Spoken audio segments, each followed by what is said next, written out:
1 ते 10 पर्यंतच्या नैसर्गिक संख्येची बेरीज ही 55 असते. 55 किती असते? 55 असते. त्यानंतर लक्षात घ्या, आता खालच्या संख्या कशा तयार करायच्या. मग 11 ते 20 पर्यंतची बेरीज कशी काढायची, 21 ते 30 पर्यंत कशी काढायची, हे कसं काढायचं हे लक्षात घ्या. फॉर एक्झाम्पल 11 पासून तुम्हाला अंक लिहायचे ते. मग 11, 12, 13, 14 हे लिहिताना कोणता अंक परत रिपीट होऊ लागला. एक अंक, एकावर 1, एकावर 2, एकावर 3, एकावर 4, एकावर 5, एकावर 6, म्हणजे एक हा अंक रिपीट होऊ लागला. मग काय करायचं, 55 जसाच्या तसं लिहायचं आणि जो अंक रिपीट होऊ लागला तो जसाच्या तसा. म्हणजे 1 ते 20 पर्यंतच्या सर्व संख्यांची बेरीज किती असणार आहे, 155. तसंच 21 ते 30 पर्यंत किती असणार, 55 ऍज इट इज जशीच्या तसे लिहायचे.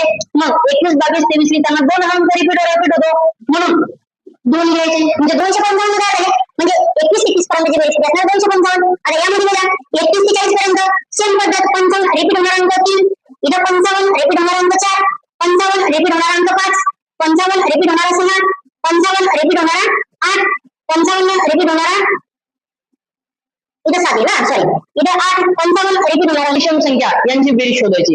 यामध्ये काय कॉमन आहे हे तुम्हाला एकदा सांगतो. हे लक्षात घ्या की प्रत्येक वेळेस काय होतं, 1 ते 10 पर्यंत अंकांचं बघ, बरोबर.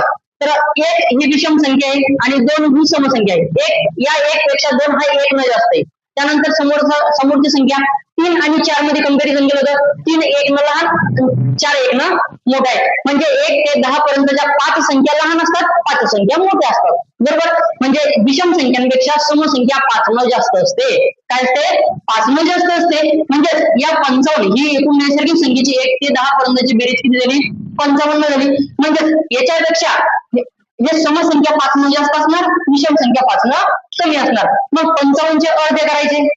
अर्धे किती, 55 चे अर्धे होत नाही. मग 55 पैकी 5 वेगळे काढू जे आपल्याला समसंख्येला जास्तचे एक्स्ट्राचे द्यायचे.